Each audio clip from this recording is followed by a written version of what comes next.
Welcome back to What Are T Noobs with General Disturbance. This is a T78. It's a Tier 6 American premium tank destroyer. It's located on the northwest corner of Fjords and it's under the command of the Raging Tanker.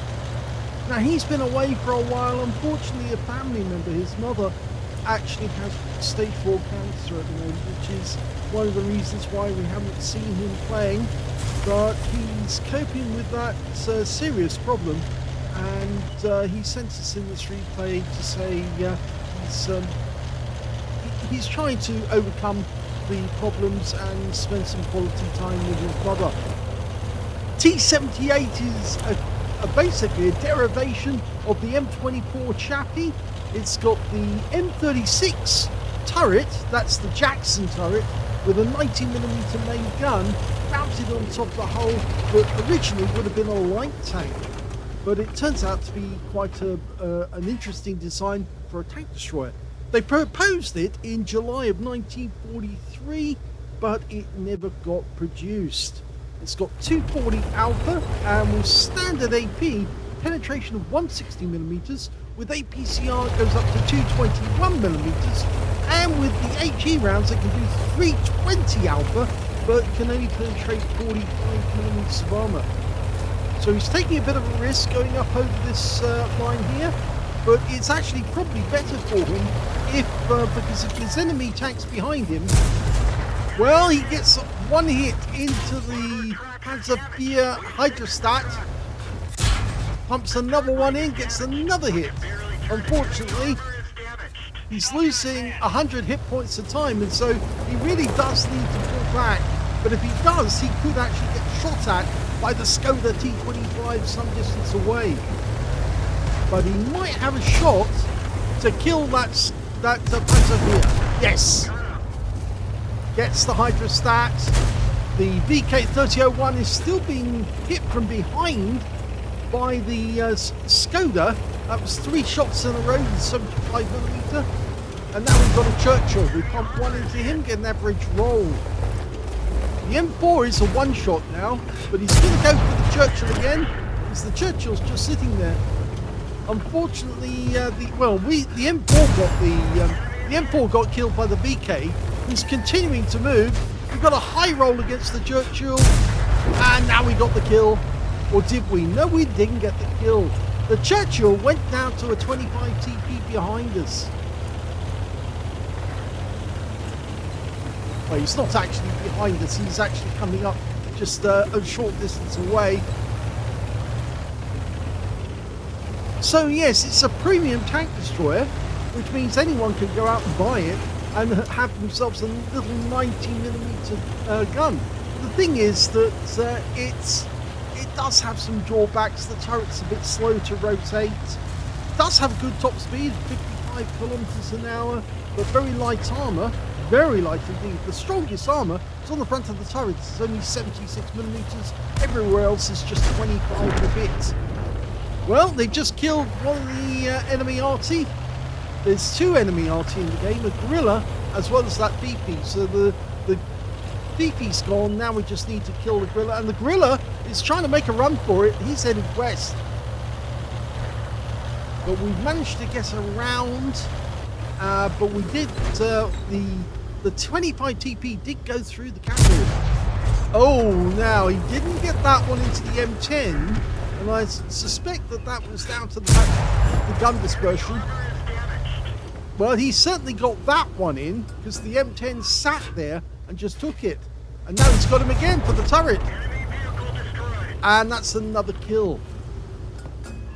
Okay, T78, his opposite number, gets one in. T78 still trying to work out where we are because of course we're invisible, and he's gone down as well. So 3 kills now for the Raging Tanker, and we're 4 kills up on the enemy. We've completed or controlled this side of the east side of the map, and now the enemy's going to have to try and come and get resets on us, which means that they have to come into the danger zone of that 90mm gun. As it is, they do have a few tanks available. There's a T1 Heavy and the Wolverine. They could actually try and come to the cap, but they are both one-shots for this 90mm gun. Don't expose yourself. There's a Skoda up on the heights, and if that Skoda sees where we are, he may try a shot. Well, he's decided to decap himself, and now he wants to take out that Skoda from a distance. He saw it, but now he's actually lining himself up to kill the Wolverine. One shot to kill the Wolverine. Did he get spotted? No, we didn't. So we can kill the Skoda. Long distance shot. Yes! That's 5 kills. One more, he gets the top gun. And a set of steak knives. No, he doesn't get the steak knives, but it's a nice thought. Well, the T1 Heavy is somewhere amongst those houses. The only other enemy still alive is a VK3601H. And there's the T1, and he's headed in the wrong direction. One shot up your rear, and you're out, and that's the top gun. And so it's only the VK3601H who's left, and he's facing our box tank. Our T77 is joining him as well. He's not actually, he's headed our direction. Okay, quickly gets past the wreck, and we lose the box tank. But look at this, the VK is now a one shot, and the T67 can't turn that down, so he's going to try and rush ahead and pump a 76mm round into him. But we get there bit first, and we get 7 kills, one short of a Radley's. Here's the end of battle stats, and that was only a first-class tanker for the raging tanker in the T78. He managed to get a Reaper badge for taking out consecutive enemies with consecutive shots, and I suspect that one of those was the Skoda, or certainly the Wolverine was one of them, and then the T1 Heavy, and, well, I think there was others as well. But, yes, he was getting quite a lot, one-shots after the other. He also got a fire for effect for doing more damage than hit points for his own vehicle, a bruise medal for getting at least 5 critical hits. In fact, he got 8, and he got the high caliber for dealing the most damage in that game overall, and he got a top gun for getting at least 6 kills. In fact, he ended up with 7, one short of getting a Radley's as well. 6,805 was the win rate from that one. It's very good indeed. In fact, Super Unicum standard, but the thing is that he missed out on getting that ace tanker, and I think that's overall down to the amount of hit points he managed to get. I think he needed a few more to get that that ace tanker. Let's have a look at team score. Well, 2,464 hit points was the high caliber. The second highest one in the game turned out to be their VK3601H with 1,888, followed by the T1 Heavy with 1,382. When it came to kills, we can see that 7 was the highest score. That went to the Raging Tanker. 3 kills went to the VK3601H and the KB2 on the enemy team. And 2 kills went to our VK3001P and our T67, and the Wolverine got 2 kills as well. When it came to base XP, he's got that one too. So he's got the top in all 3 columns. 1,216 went to the Raging Tanker, the only player to get over 1,000 base in this game.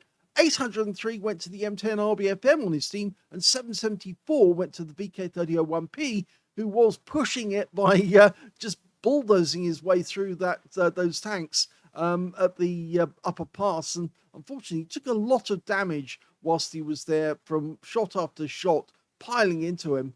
And he was using his hit points, basically just exchanging them to try and force the enemy out of the way. Anyway, let's have a look at detail. He fired only 16 rounds, but he got 14 direct hits and 14 penetrations. A couple of rounds went astray. As I said, the turret turns slowly, and its dispersion is not that great. So unless you're fully dialed in, you might not hit the target at range. So it really does help to dial in before you shoot. He managed to get 2,464 hit points of damage, of which 61 hit points were at more than 300 meters. Those were the shots on tanks like the Skoda that were up on the heights, and the T78, of course. And they were some distance away. But yes, he managed to get those by dialing in. And yes, only a few hit points from each. 3 hits received from the enemy, 2 penetrated, 1 non-penetration. and 4 enemy vehicles spotted, 8 enemy vehicles damaged, 7 killed. And on a free-to-play account, he actually made a profit of 72,159 credits. And that includes a 40,000 mission completion bonus. And on top of that, he took 2,675 experience points. And that's not bad considering this is a premium vehicle, but there was no bonus in it. So, yes, he's returned, but obviously still dealing with a problem in the family. My mother died from cancer. I know how it feels like, especially when someone suffers. Although I do say that you can make all the time you need with your family to get some of those precious moments, to talk over things that need to be talked about, because it's so important that you keep your memories for later on. Because obviously, when somebody does have stage 4 cancer, they're not going to be with you for long, but you can make the really good time with them whilst you can. I know from experience that it's like that, but anyway, I'm really pleased that the Raging Tanker is back because, of course, he is a good player and he's obviously sending us in replays again. My best wishes to your family, and that hope things improve, or at least that you get some good quality time. If you enjoyed this replay, please give this video a like. Do subscribe to our channel. Leave a little comment down below because it feeds the algorithm. And thank you for watching.